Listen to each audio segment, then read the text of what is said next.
Hello, hello, hello, and welcome to Community Theology Thursday podcast. My name is the Reverend Natasha Beckles, and I'm your host today. And I'm so delighted to be joined today by Dr. Harvey Kwiyani, who is joining us from Liverpool. Are you Yes, there? from Liverpool. Yep, sure. And it's so wonderful to have you back with us, Harvey. It was just last week that you came and spoke to the St. Nicholas Perivale communities and the visitors that we had. And, just before we jumped online, I was just sharing with you what an impact that lecture, 35 minutes of just reshaping everybody's mind, transforming it, as Paul said, as to um, our kind of relationship with African traditional religions and spirituality, and more importantly, perhaps, the relationship between the Abrahamic faith and particularly Christianity, the Old Testament's understanding of that. So I want to hugely thank you. You have blown some serious cobwebs out of people's brains. And it's just a real privilege to have you back here with us to jump into things. If you're new and or newish to Community Theology Thursday podcast, I think sometimes we call it CTT podcast. My name is the Reverend Natasha Beckles. It's my great privilege to be the rector at St. Nicholas here. And we really want to ensure that theology is being done in community, in amongst the people, just like Jesus did. He came and lived amongst us. And we're particularly focusing on global majority God talk and theology, which is the same thing. And we really want to have that sense that it's very much moved into the parish and into the neighborhood.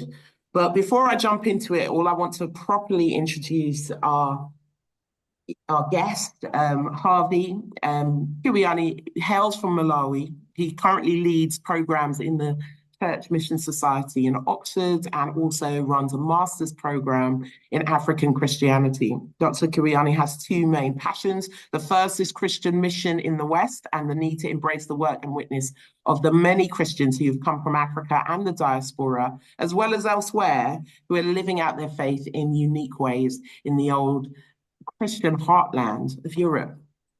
Dr. Kwiyani's second passion is the history, culture, and philosophy of African Christianity. What does it mean to be both an African and a Christian at the same time? Big questions. What is happening within African Christianity in the diaspora? And how will African missionary movement take shape over the next century, the 21st century? He has published several books, which we will make sure are in the bio, or at least we've got links to, and that we have spoken about already. So, just a real pleasure to have you back. We have got some questions that were given to us by the community who were present on the day. We went through some of those, and those have been recorded. So just if you want to hear what Harvey said originally, I'll give you more details about it at the end, but you'll be able to go to St. Nicholas Perivale.church, and if you go to our page, which is on Community Theology Thursday, you can book. And for those people that miss stuff, you can now book and buy the footage for yourself. We're marketing it at this point to make sure that we cover the cost of these beautiful global majority theologians who have come. The Academy doesn't always value them, so we are valuing them. So please do contribute to that. We want to make sure that they know how special they are to us. So, what else could I say here? Yes, I can give you some other stuff later. So let's jump in because we really want to have this conversation and give the majority of the time to that. Sure. So, first question I've got here. To what extent have African traditional belief systems and practices helped shape the gospel good news and the way of Christ that Jesus taught and his disciples understood? Yeah, great question. Thank you, Natasha, for having me. And really, it was a great experience being at St. Nicholas Perivale last week.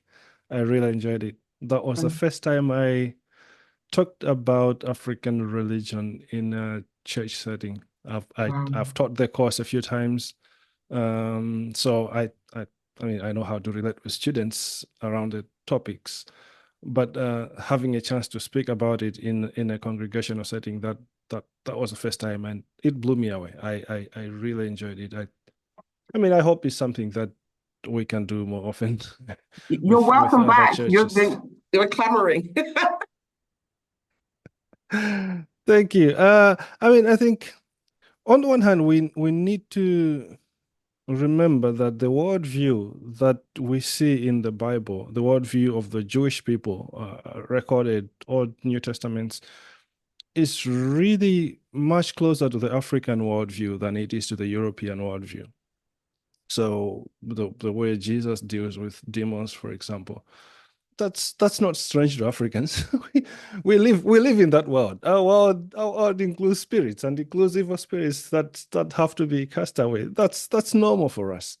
So it is in that sense a lot easier for an African to come to the text and relate with it because it's very close to the worldview than it is for a European mind. So I'm almost convinced that when Jesus is dealing with his people in the Gospels, what he is dealing with, what he is living with, would not be different from what an African charismatic leader would be dealing with in their own communities. Mm. Jesus' response to this is not necessarily too different from the way African spiritual leaders would respond to issues around spirits and spirituality in their own communities. Mm. As a result, yes, the Gospels sound more natural to an African audience. Yeah. It's normal. We don't have the problems of having to remythologize our theology Yeah, or yeah, remythologize our worldviews. A great deal of Western theology talks about, their reading of the New Testament has been demythologized, right? yes. You've taken away the myths out of it, and so it has to make scientific sense. Mm. We don't have to struggle with that barrier. Mm. So it's a lot easier for us to connect. Mm. In that sense, then it becomes even a lot easier for the gospel to be communicated to Africans. Because again, they know that word, they know that worldview. One of the reasons that Christianity has really taken off in the continent of Africa in the past 50 years is simply because Africans are religious. Mm. And their religion is active. It's the many Africans don't have the gap between the spiritual and the material. Yeah, yeah. They all work together. The spiritual breaks through into the material at any point, and the material can never really be real unless it is touched by the spirit, things of that sort. So it's a lot easier. The Gospels make natural sense to Africans when we talk about, yes, the spirit world. God has to heal, God has to help, God has to provide. We see that in the Bible. That's why he's Jehovah Rapha. That's why he's Jehovah Nisi. That's why he's Jehovah Jireh, right? God has to do this for God's people. And for the African, that's normal. If a God doesn't help you, he's useless, right? You go find the next God who is going to help you. Yeah, yeah. Right? And so I think that part of the challenge in all this story is that the gospel that comes to Africa with the missionaries, 1800s, 1900s, has been shaped by a demythologized worldview. Modernity, all of that. The Enlightenment. And so the Africans get that. They realize that, okay, this is a new religion. but then they wonder, why is this religion trying to convert that to something that doesn't have a spirit world, so to speak, that Yeah, doesn't really make sense of the spirit world. yeah. So of course, some Africans would push back and say, yes, we love this Jesus, but where is the spirit? Mm, And when they begin to read the Bible for themselves and find the spirit all over the Gospels, find the spirit in the book of Acts, find the spirit in the Bible, it's like, yes, we love this. We will do this. We will do this without the European mind. We don't want to have to wrestle with the way Europeans talk about. Just give us the Bible. Let us interpret it for ourselves. And that becomes the beginning of African independent churches, mm, which thrived and have shaped African Christianity to a great deal. But mm. it's because of the worldview that allows us to talk about God, to talk about spirits, not as distant things, as things that we live with that shape our physical world here today. Now, God is not distant. God is here through the power of the Spirit. He's still working in people's lives on a daily basis, can break through to human world, to the material world at any point in time. There's no need to bracket God and the Spirit on Sunday morning. And so we meet God on Sunday mornings, and the rest of the week we are busy doing other things. For typical African cultures, religion fills everything, right? There's no gap between the secular and the holy. Religion fills everything, and because of that, it's easy for them to talk about following Jesus as a 24/7, 7-day a week adventure. It's just normal. That's life for us. You don't have to like mark it as 24-hour prayer or whatever. It just is. That's the way we do It it. it Exactly is, that. yeah. You know what you made me think as you were speaking? I think about language sometimes, and that are particularly because of Creole languages, how they develop, they often have a grammar and a syntax that is actually an African, and for the Caribbean communities, an African. And in the same way, so African linguistics and grammar are held in it, certain keywords are still held in it. And in the same way, it's almost as if the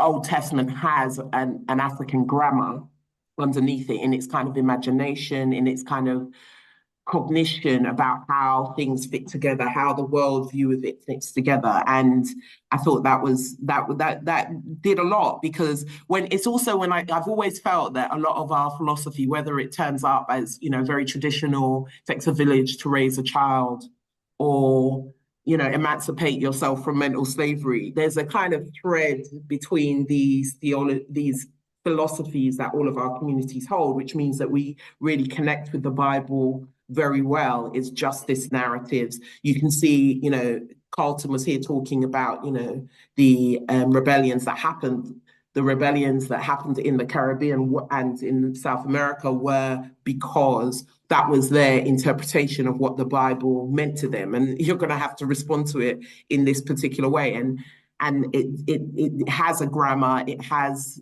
something of the freedom that's there. And it also made me think of how the slave Bible was, you know, everything to do with liberation was taken out of it. And I just think it's interesting in the African colonial experience, everything of the spirit was being like sucked out of it. And in some way, that is how we've got to pay attention to that as a community, as to how it is the subjugation of the mind. All of these things happen if you don't have the spirit, if you're not being told about the liberation that God and freedom that God gives. I know I've just taken us off on a corner, but this is my kind of No, but response. you're right. The spirit is power, right?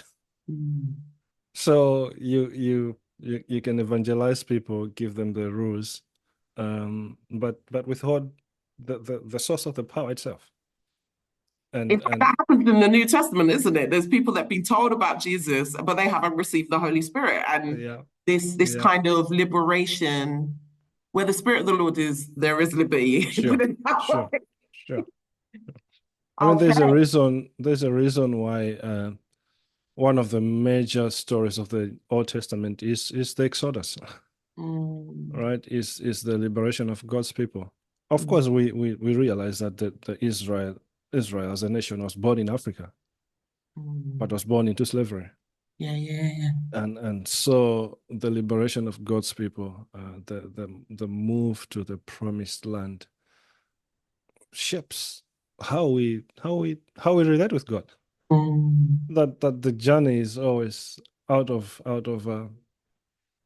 oppression towards the promised land. Yeah. And yeah, to keep people oppressed, you have to withhold those parts of the story. So of course, the slave Bible, colonialism worked hand in hand with religion to Yes. keep people oppressed. Don't tell them about how the Spirit calls us to liberty. Yeah. How Yes. much God loves them and how precious they are in His sight. My Yeah, God. yeah. So You get served here, you go to heaven, and that's it, the forget next this world. never, that you just wait for that to happen and just put up with your That's lot right. here. I tell you, Stay in your chains. exactly. You'll be happy in heaven. I'm like, what kind of nonsense is this? Yeah. This functional caste system created into, they were taking Yeah. notes. My gosh. Anyway, I want to move on to the next question, which we actually touched on in on the day, but it's good to go back to these because you can give you a bit of time. Had missionaries not sought to destroy African belief systems and practices, what would Christianity in Africa and even the Caribbean look like today? I think the coming of the missionaries, Europeans had up to this point in time believed that either Africans don't have a religion, or when they shifted that, they started saying Africans have a religion, but it's devilish, Mm, it's evil. Let's destroy it. Let's destroy it as soon as possible. Now, for many Africans, most African cultures, you cannot distinguish African culture from African religion. The two are attached together, mm. such that to Breathe in and destroy breathe out. African religion, to destroy African religion, you're destroying African culture. Yeah, To destroy African culture, you're destroying African religion. absolutely. And that's exactly what happened, right? Because of course, for many of the missionaries to convert to Christianity, you were supposed to become somewhat European in your Yeah. outlook. I mean, people were moved from their homes to go and live in Christian villages to make sure that they have nothing to do with African culture. Mm, So that's part of the story. That's where we are coming from. The argument that we make in these conversations is that actually God was there before the missionaries came to Africa. There are good things in African culture that makes the Bible make sense, that makes following Christ make better sense. I mean, we just mm, talked about the spirit-centered worldview. So really, if the Europeans had come in, not Europeans, Americans, Westerners had come in and said, we're not here to destroy African culture. Let's see what God is already doing here and join in. mm, We won't be having many of the conversations that we have now about African Christianity or about Christianity in general. It mm, would help us sort of develop a contextual expression of the faith that is faithful to African culture, mm, which already has a lot of resources to bring to the Christian table. mm, And as a result of that, our Christianity in Africa would look very African, mm, but that is what we need from Africa, an mm, African expression of the faith that then can contribute its cultural gifts to the global body. So, for example, of course, I mean, you and I, we know that there are more Anglicans in Nigeria than in the West mm. put together. Yeah. But if that Anglicanism in Nigeria looks exactly like British Anglicanism, something is wrong. Carbon copy. Yes. So we want Anglicanism in Nigeria to be Nigerian. Mm. And that means it has to reflect the influences of Nigerian culture onto it. And we need that for all contexts. Nigerian Anglicanism and Ugandan Anglicanism have to be different in one way or another because they are developing in different contexts.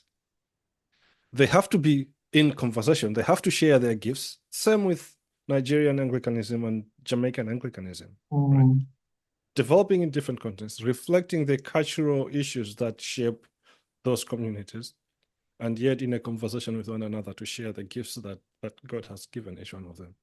So if the missionaries paid attention to that, if the missionaries did not come with a superiority and set understandings of what it means to be a Christian and allowed the Africans to be Christian in ways that Africans can be in their own cultures, the border would have been a lot richer because we would have the only way to understand God really is to understand God through the eyes of the other.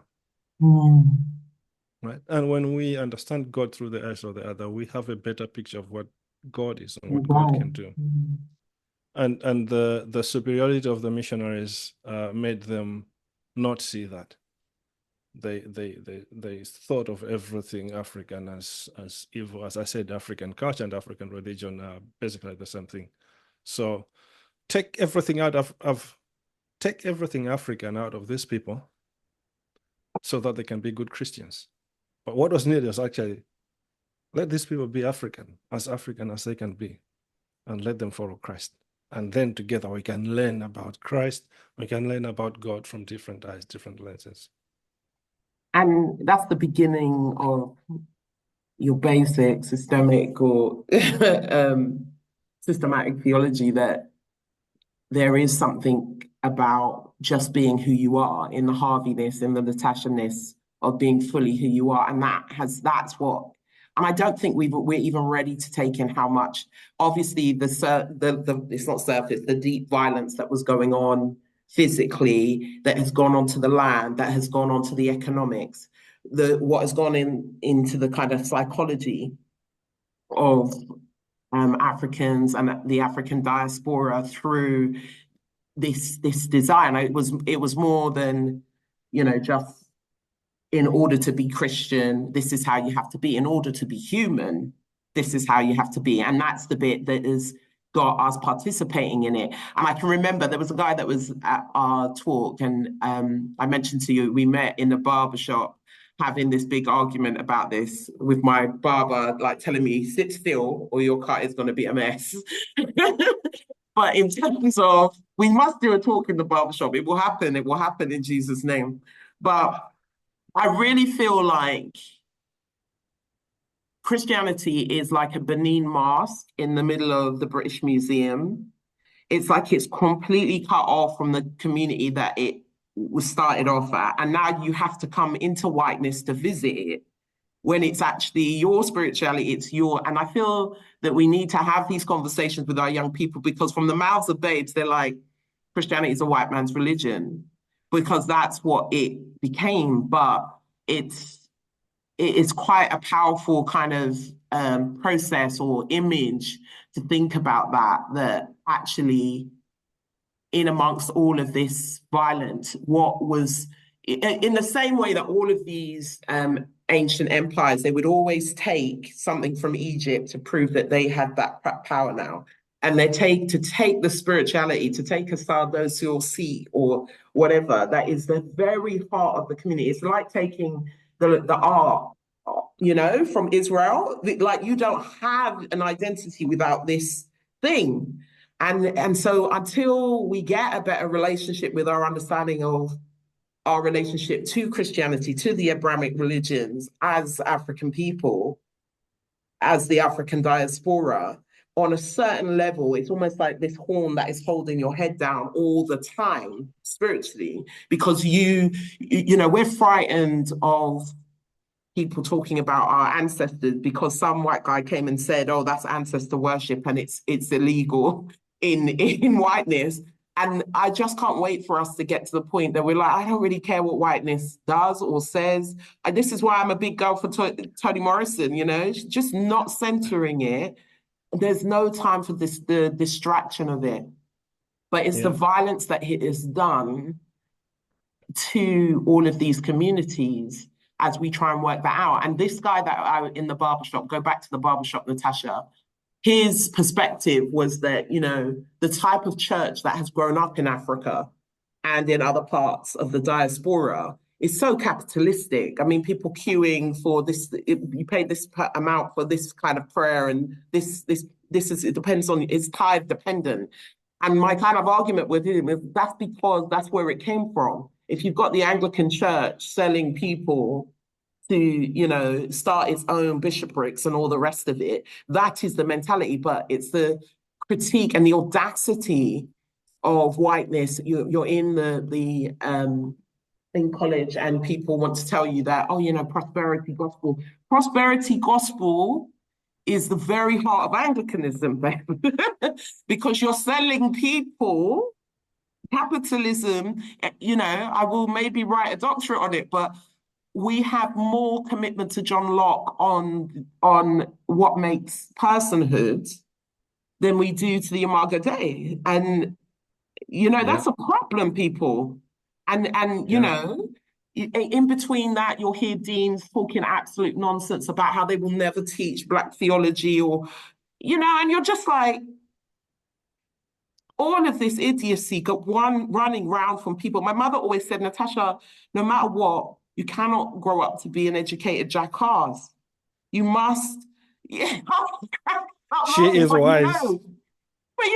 when you have one of these mothers that, they want to tell you that I will not tolerate you being a fool. And it's just the ignorance that is there, how it truncates thought. I take us off. Let me get back to what we need to be talking about. You said something that I think we need to spend a minute on also. The prosperity gospel. Mm.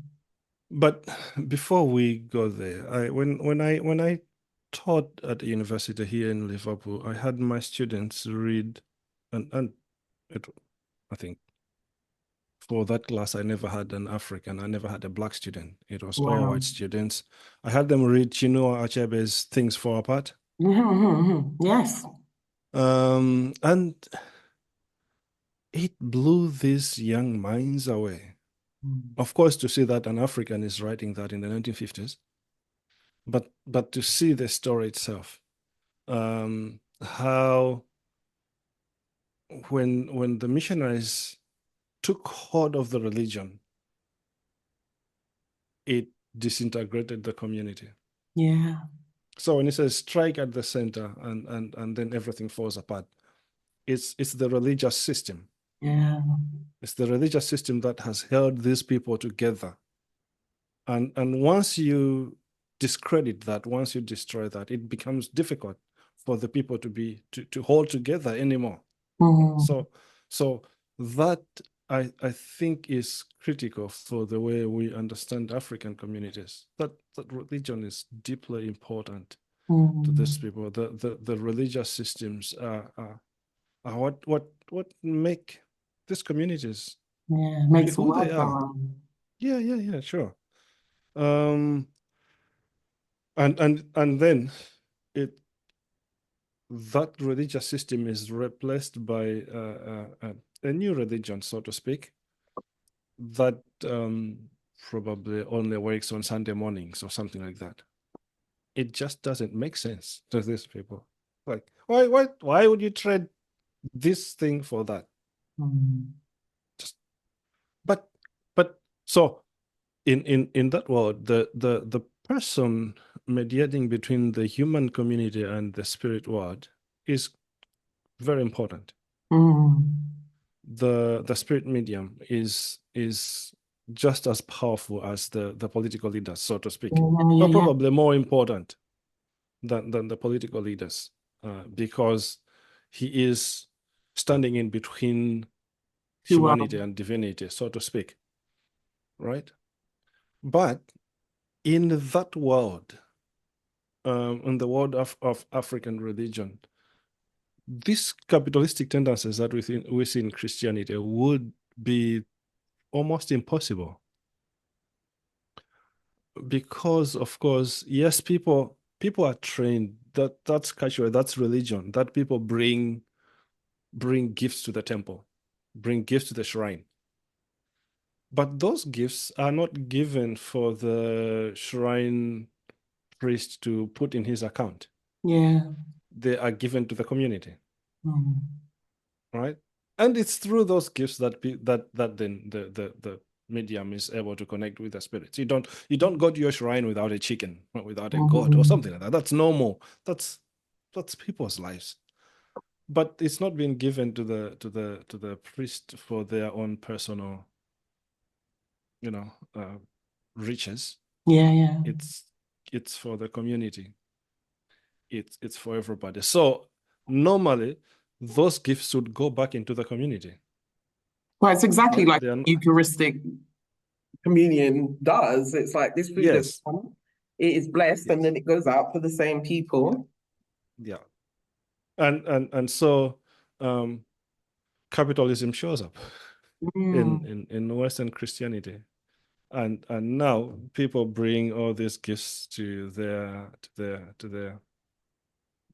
priests, and they are personal. I have a friend who just recently got a gift of a car from a member, Yeah, yeah. right? And normally that would, even in African religion, that would make real sense. If you're giving something like that, you're giving to the community. Yeah, yeah, So that's one of the things that I think Christianity, or African Christianity, would learn from African culture or African yeah. religion. Mm. Yeah, sure. Thank you so much for that little digress into all of these things. I love it. All right.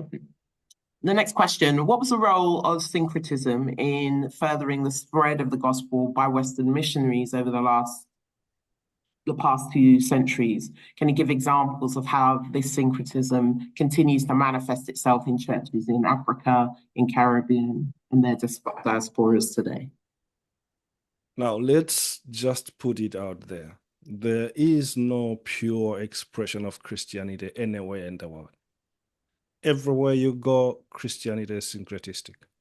Simple. And in that sense, then actually, syncretism is normal for Christianity. Yeah, It's not this scary word that the missionaries made us believe it is.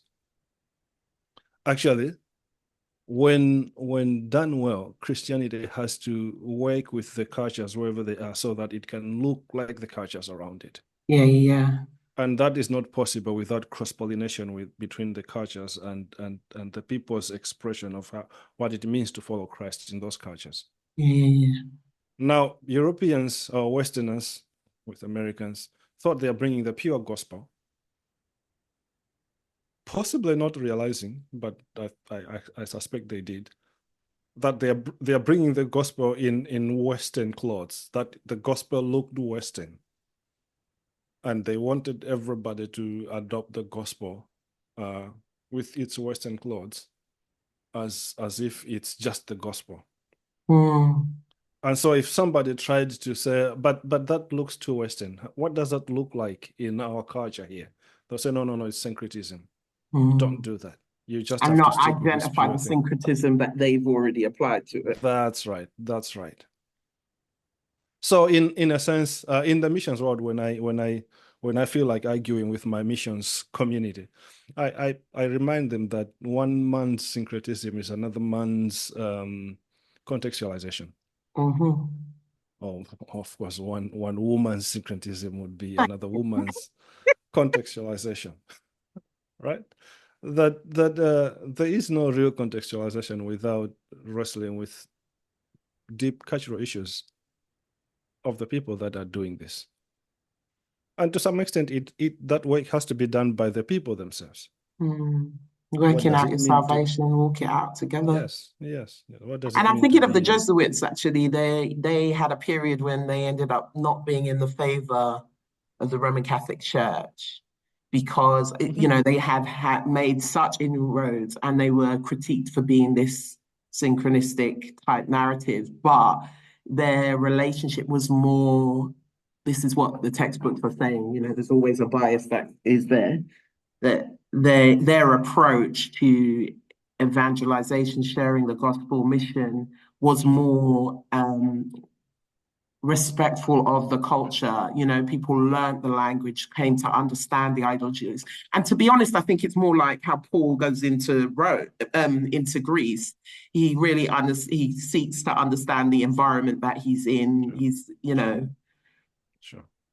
But what you've got, we need to work out the point at which that it changed from that mentality, because if, in the Roman Catholic understanding, that was the way of doing it up until the kind of Reformation time when everybody starts getting freaked out. Something happened in the sky, in the stars, whatever, in the 1500s, 1400s, because it changed how people did it. There was violence all over the place, and Europe is just into that. But in terms of the mentality towards how you interact with people, and I think this is probably a discussion for another time, because we've got to think about the rise of Islam and all of those things, and this paranoia that enters the European mind, that has this violence just manifesting for the next 600 years. He's laughing at me. Am I talking nonsense? Uh, European Christianity has never recovered from losing Constantinople in 1453. Wow. And to some extent, we're still fighting those battles until today. Wow. Yep. Hmm. Wow. That shapes what Christopher Columbus does when he gets to the West Indies. Hmm. And his stated goal was to go and find God so he can finance another crusade to take the Holy Land. Hmm. Right? It shapes how the Jesuits become a mission movement. Yeah, yeah. It shapes how the Jesuits themselves define the word mission when it starts in the 1540s. Yeah, yeah, Christian soldiers. yeah. We need Christian soldiers. So yes, I mean that's still our story until today. And Christian soldiers go in to conquer, dominate, and make sure that the people that you conquer, dominate, stay in line.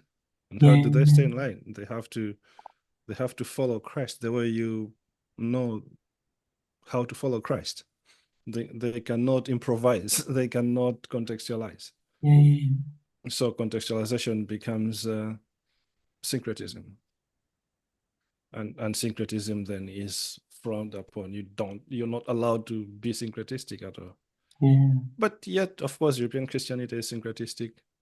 And yes, there are places when probably it goes too far, but to a great extent, all Christianity is contextual. Mm. We do this in theology, in theology as an academic discipline, that we tend to think of European theology or European theologies as if they are the theology. Yeah, yeah, yeah, yeah. Everybody else is doing contextual theology. Yeah, yeah. We tend to think as if European theology is not contextual at all. We want John Calvin, we want Martin Luther, we want We all must these learn. European. We want them to be universal. We want them to speak to Jamaican Christians as if they are from Jamaica. Oh. That's not possible. So let's also understand European theology to be European theology, very contextual, like African theology, like Latin American theology, Mm. Asian theology. And that then allows us to say, actually, syncretism is not the bad word that people make it to be. Mm. And it is because people are proper terrified of it, it's just you're realizing in the role of being a priest how people are so anxious about all of this. And again, it's a perfectionism. And it's a perfectionism as to, and you know what you said, Carlton said as well last time. So, if you heard that, go back and listen to it because it's beautiful that two different theologians separate are saying the same thing. But this terror that we have about not being quite, it's the same terror about not being perfect, not being right. It's just, it's it's affecting us. Go on, you speak. whiteness making us feel like we can't be true to ourselves. Yeah, We have to parrot what whiteness wants yeah, in our theology, in our ecclesiology, in everything we do. yeah, yeah, yeah. And maybe that worked with the past generations of Christians around the world, but I don't think it holds water anymore today. Oh, trust me, it's not working. It's not working. It's failing, darling. But, I mean, even as a person who's recently come through the process of training to be a priest, one of the things I've had to repeat the most is that I'm pretty sure that God does not want me to be a middle-class white woman.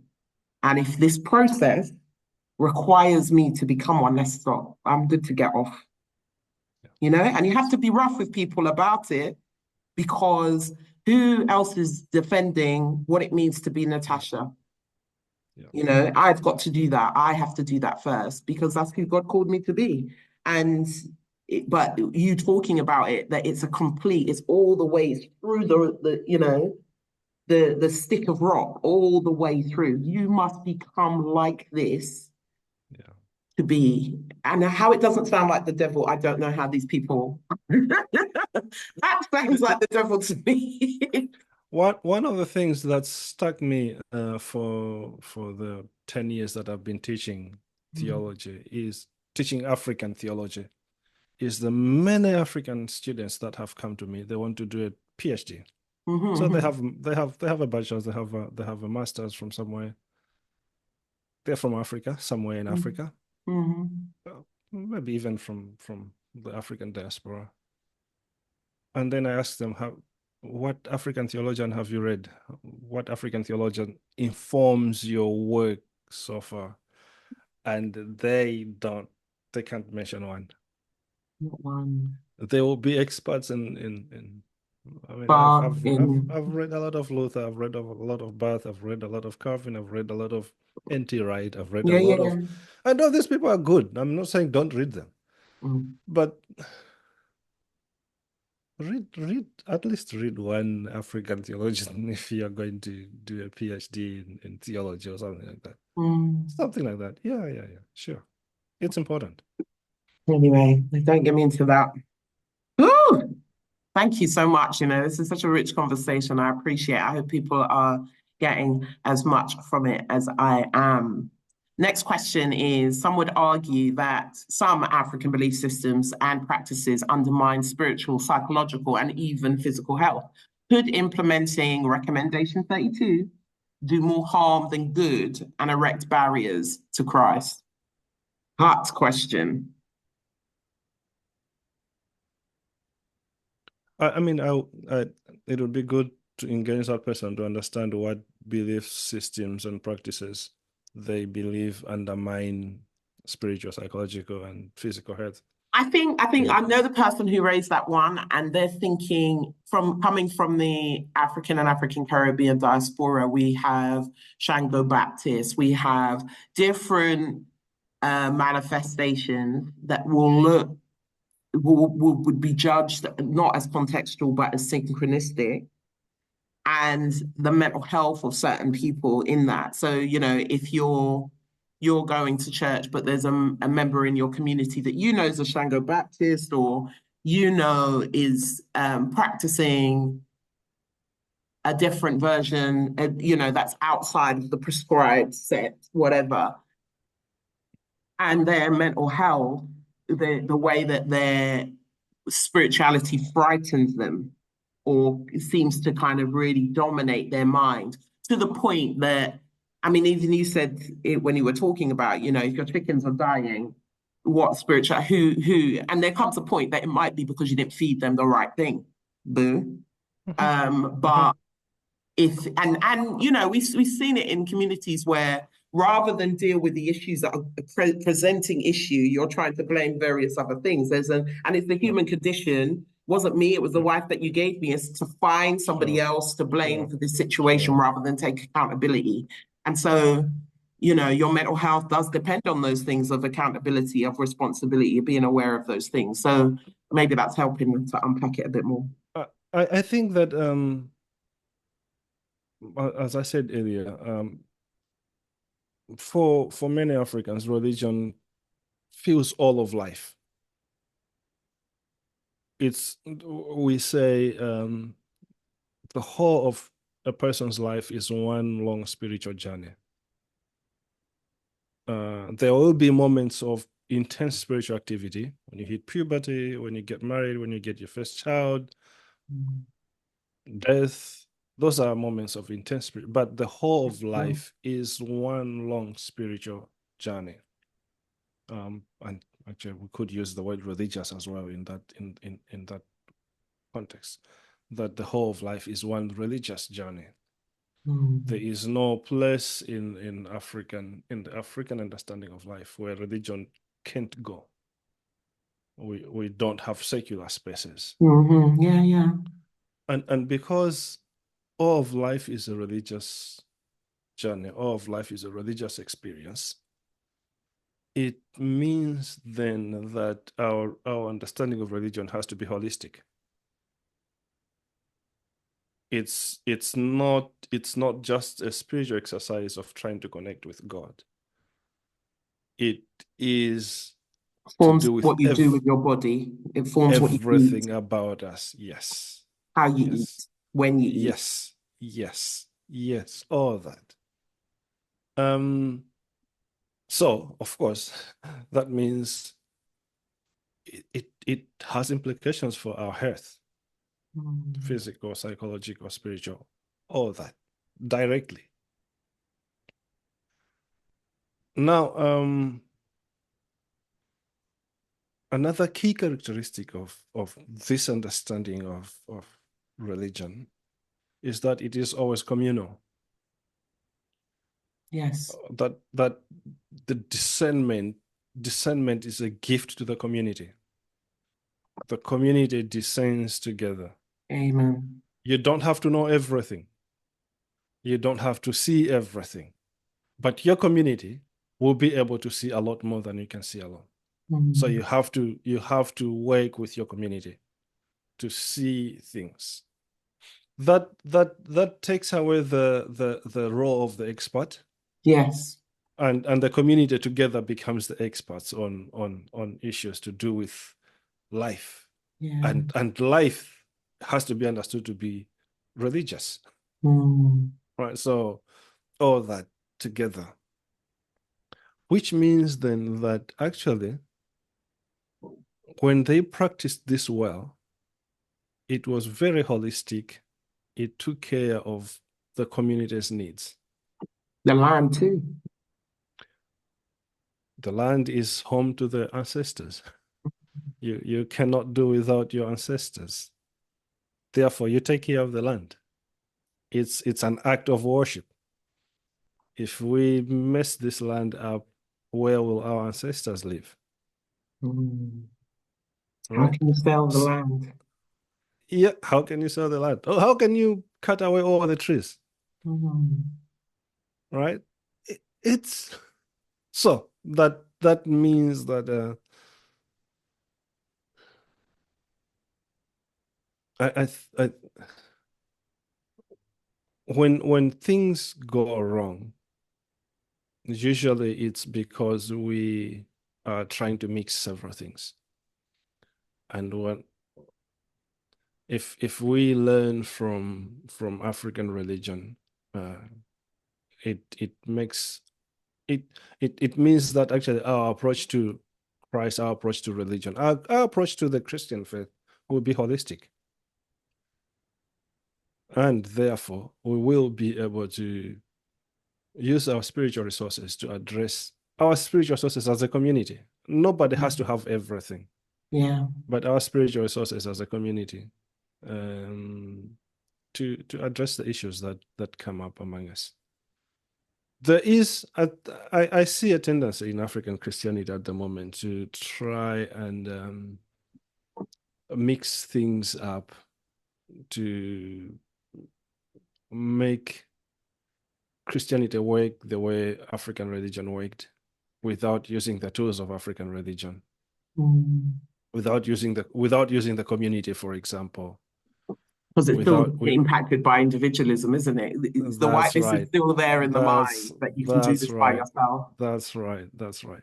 And that's when we create a lot of the problems that we see. Um, There's a lot we can learn from. And I do think that when we have this conversation, we realize that actually Asian Christianity has the same heritage as African Christianity. well, this is Latin what one American of my Christianity has ladies the came same up and heritage. said to me and was like, she's written in the evaluations, it's like, oh my gosh, coming from a Asian background, and it's like, oh my gosh, our cosmology is Yeah. the same. And that the same thing has happened to Hinduism, that particularly that Yeah. you've got all of these gods and this, that, and the other. And it's like it's not quite what you think. Yeah. They've got a better Yeah. understanding of the Trinity. They understand it Yeah. better than most people do because Yeah. again, the grammar behind it means that even though I'm speaking a different language or I'm thinking about that in a different way, there's certain things that really fit in the syntax Sure. of my cognition about it really well. And it was good to hear that feedback actually. Interesting. Interesting.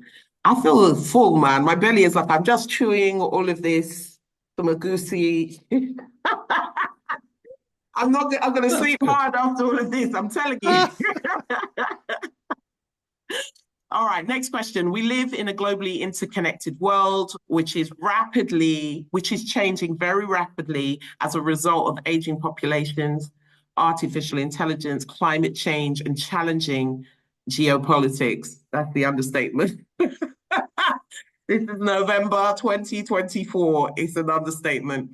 Anyway, by 2050, 25% of the world's population is likely to be African, and there are likely to be more Christians living in Africa than in any other continent in the world. Against this backdrop, how can Recommendation 32 break down barriers in evangelism and help Christians in Africa, the Caribbean, and the diasporas to draw closer to Christ in the years ahead? We've got you as a medium at the moment. This is a lot of future thoughts. What the say you, cha Father? the challenge that we have as a Christian community around the world at the moment is that mission, the way we understand it, I think we need conversations around what that means. Mm-hmm. But mission is something that Westerners do in other parts of the world. Um, and so we end up with mission agencies in the West, Yeah, yeah. sending Western missionaries to the rest of the world. Mm-hmm, mm-hmm. The history of mission agencies, at least here in Europe, goes only as far back as 1700s. Mm-hmm, mm-hmm. So they are just a small part of the history of Christianity. Mm. If we go back to the Jesuits, so it's 1500s. So it's still a very short part of the history of Christianity. What's remained constant is the fact that people, including Christians, migrate for many reasons. And the greatest part of the expansion of the church for the past 2000 years has simply been the migration of Christians Mm. from one part of the world to another. And they were migrating for economic purposes. They're not migrating because, I want to be a missionary in this part of the world. Yeah, yeah. No, there is land in South Africa, and there's Mm. gold in Congo. Yes, Cape yes. Town. Yep, there's diamonds in Zimbabwe, and, Mm. and, and there's land in Minnesota as you go west, young man. There's land Mm. in Latin America. And these European Christians migrate for economic purposes. and we end up with world Christianity. Mm. So one of the things that we need to be aware of today is that, yes, just a recent research by the Pew Trust suggested that 47% of all migrants, all international migrants in the world, are Christian. Wow. 47%. That's almost like 1 in every 2 Yeah, yeah, international yeah, migrants are Christians. Those people are Christians. They take their faith along as they move up and down the world. Mm. In our current understanding of mission, those people don't really qualify to be missionaries. Yeah, yeah. But yet, if we go back 2,000 years, it's people like them who shared the good news around the world. So there's a need to rethink that. There's a need to reclaim that.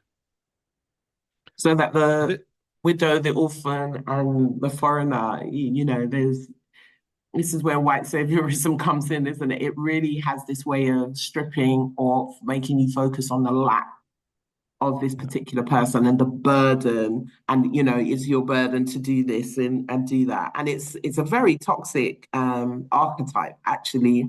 I don't think I'd realized how much, but this kind of idea of not recognizing that actually the person who is this foreigner who has often traveled because of our industrial kind of war complex, if it's not climate change, these kind of things, they are bringing different perspectives. They're bringing Christianity. They're bringing other things as well. That's good, all of that. But Sure. we've got the opportunity that God is giving us this opportunity to meet with the other, which is Him. Yes. You don't have to go to Kenya to meet Kenyans. No, They're right not at across all. your street. They they really are, and it's a beautiful thing. Right. So, Wow. Go on, go on, go on. I'm yeah. listening. So I mean, that's a shift that we need to make. How do we celebrate the diversity that God is creating in mixing up the members of His body Yeah. in Britain today? Right. That I mean, when we talk about British Christianity today, I think we have to include the many Nigerian Christians that are here. Mm-hmm. It's not just a white British Christianity that we expect. It has to bear in mind the many West Indian Christians living here, and they Mm-hmm. color British Christian. British Christianity is a mix of all these things, and it's better for that. So how do we become more hospitable Mm-hmm. to the people that are living among us? How do we in Malawian culture we have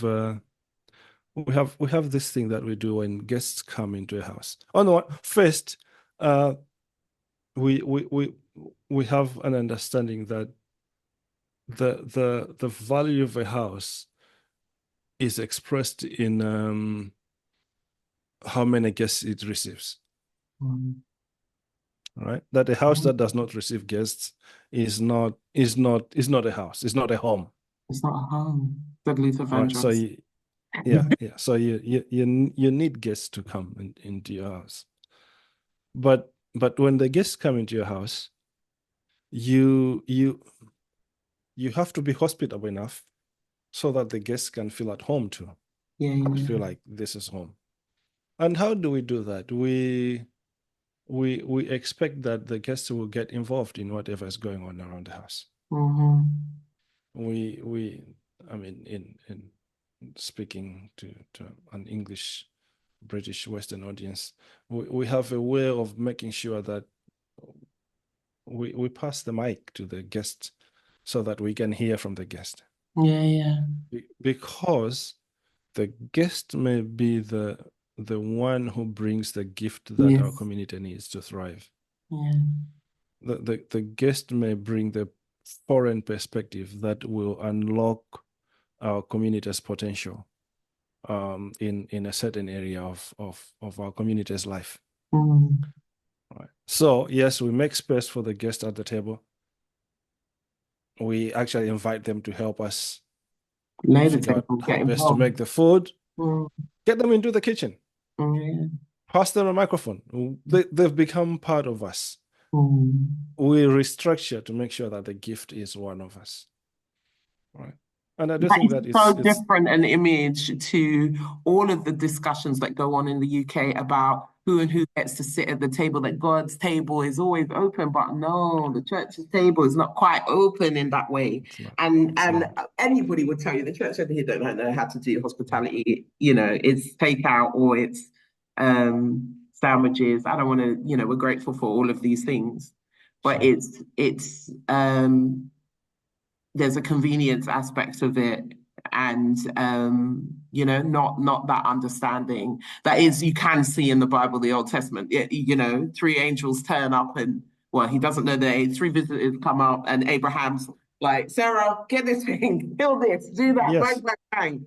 There is welcome, welcome, welcome, welcome, welcome. Yeah. And that's how you entertain angels, which is exactly what you've just said, in Sure. that the community expects Sure. that, the Spirit will bring a gift, that God will bless us through this. That's not the English understanding of how food is done Yeah. or gathered or whatever. It's scarcity, it's lack, it's, expense, it's Yeah. very different perspective. Thank you for sharing that. Oh my gosh, here we go. Let's move on. We've got question 6 and we've got two little quick ones. I hope they are. What do you think specifically needs to be done to encourage those who do not subscribe to oppressive mindsets and ideologies to study and survive academic theology? Talk to a girl who's thinking about it. Short answer is don't don't force yourself to study things that are oppressing you. Go find places where you will actually be nourished in your academic studies. Mm, Simple. And I say this as somebody who is involved in higher education in the UK, and I know how racist those systems are, and I know how condescending they are to foreign perspectives, and I know how our students are treated in some of those places. mm. And I, why would you put yourself through that? Go find another place that's going to feed you. I Simple. love you. Yeah. Uh, it's straightforward. I mean, I know that we come from certain schools, we tick the boxes of whiteness, Mm, and we can get into other spaces. But really, when you come out of those places, you don't sound like you anymore. mm, Something has left you, right? And no, we need to study. We need to study. We need to study theology. We need to study theology. mm, If for nothing else, for simply the fact that in 25 years' time, almost 50% of Christians in the world are going to be like us. Look like And us. we will have to provide theological leadership toward Christianity. Absolutely. So we need to study. But we are not going to make serious contributions if all we are doing is sounding like our Western teachers. Yeah. Reproducing the violence. That's right. Yeah, sure. Thank you. Wow. Okay. This question we could have asked earlier, perhaps. Is there any way of finding out what African religion was like before slavery? This is a question that came from the community. And is there an idea of who Africans worshipped as God before? What is the concept of that? Yeah, that's simple. In most parts of Africa, what the missionaries did was come into a place and say, "Do you have a God? Do you have a supreme being? Do you have somebody up there?" And people say yes, and say, "What do you call him?" I say, "Oh, we call him Mulungu, or we call him Nkulunkulu, or we Mhm. call him Olodumare, or we call him this, we call him that." And they said, "That is God." right? But you've been worshiping him wrongly. So let's teach you how to worship that God. Mm. Okay. So God has always been there.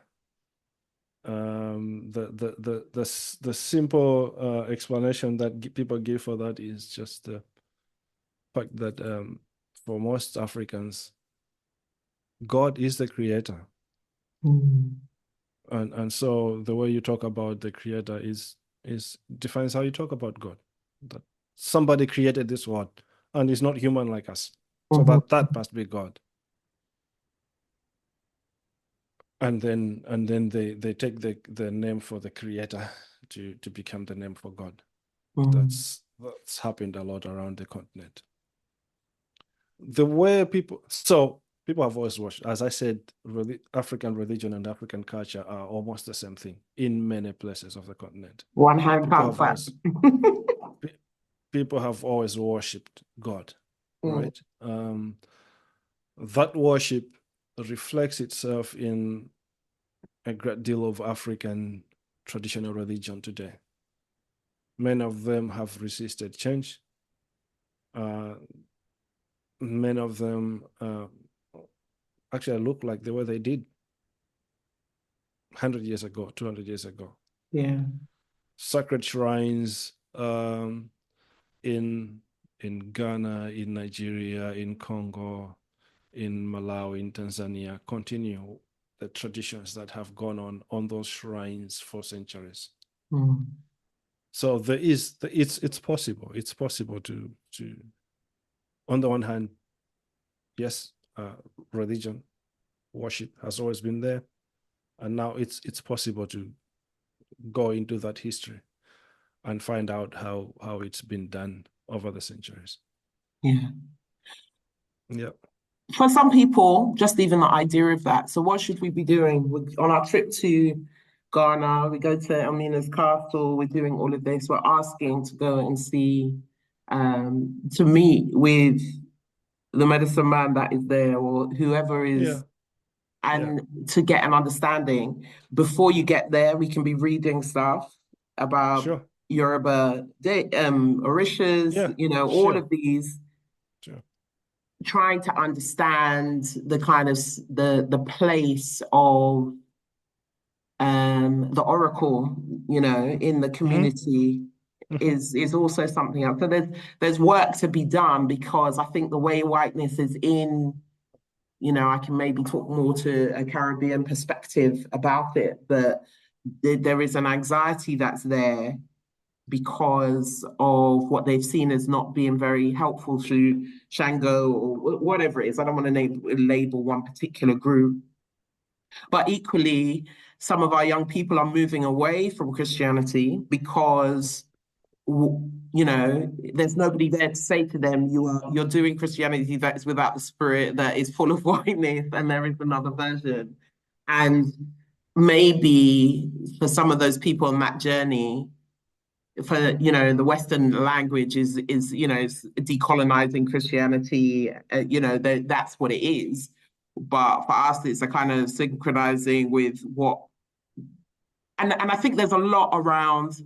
If I speak to the dynamic of what it means to be a black body as a black woman as well, the violence that you experience just walking through this world, on a train or on a bus or just in the various microaggressions that come along. There's a reason I have short hair.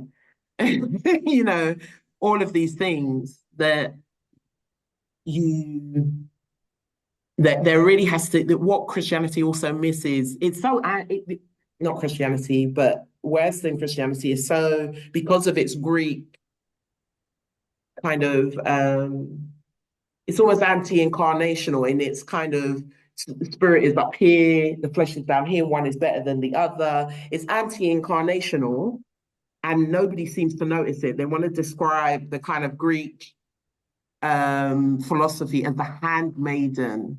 And I was like, it's Yeah. potentially the worst philosophy Mm. to be using at the moment because it really doesn't it's anti the incarnation and what its kind of mentality towards. Maybe God allowed for Christianity to grow in the Greco-Roman world because this would be the culture and philosophy that least understood it.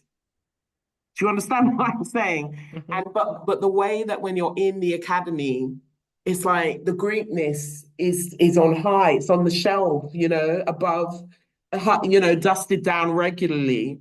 And it's like this doesn't even properly work. Doesn't you're like, it's the emperor's new clothes. Am I the only one sitting here thinking that this is naked? It doesn't work. I And mean, and they don't get it. I don't understand. Help me. I think there's a reason why for the first 500 years of Christianity, a lot of its theological discourse happened in North Africa. Yeah. Tertullian, Cyprian, Augustine, Athanasius, Origen, Saint all these Anthony, all of people them. are doing this in Africa, right? And then, of course, Islam shows up, that heritage is lost. Whatever remains of it is claimed to be European. So, of course, when we read Augustine today, people will You pretend they have are to reading. shout and tell them, he was not white like he is in that picture over there. Yes, yes, yes, yes, yes. This is a So heist, there's man. This is an absolute heist. I mean, I was gonna get a t-shirt that said, we've been fighting terrorism since 1492, but we might need to bring it back to like the 5th century. Terrorism, theft. Oh my yeah, God. yes. That's our story. Listen, talking to you makes me pray more. I'm so grateful for this time. Makes me pray more because I'm grateful for the conversations that we've had, how we got here after a visit to Liverpool, Hope, and Oh, just connecting a lot of dots. So I'm so grateful to you. We are so grateful to you.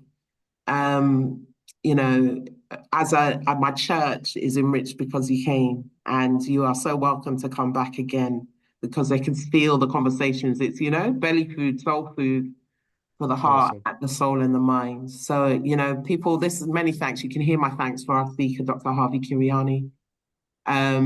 If you didn't get a copy of his talk and would like to do that, there's a lot of ways that you can keep up with us with all that's happening at St. Nicholas Perivale. You can catch us on Facebook. We have an Instagram, St. Nicholas.Perivale, where you can find our link tree, and that will connect you to all that we're getting up to. Um, I should advertise that our early bird tickets are now out for the Reverend Canon Jarrell Robinson Brown, who's coming to talk about what you just finished on, Harvey, the early church, the African roots of it. So we're really excited about him. You're all going to have to come down and have oxtail and sit down at the same table and chat this through. We But need to do that. we need to do that. We need to do that. Yeah. But, I want to thank everybody for lending us your ears for this conversation. I'm enriched. I hope you are. If there's anybody out there, we want to continue to do this, um, to do future community theology events around Jesus and Recommendation 32. That's this year's conversation. I'm already thinking about next year's conversation. So if you'd like to sponsor an event or a series, please do email me at rector@stnicholasperivale.church, and we can talk the things. Anyway, until next time, thank you, everybody. Thank you, Harvey. Say goodbye. Thank you. This has been good. Yeah. And God bless you, everyone. Enjoy, and we'll catch up soon. God Bye. bless.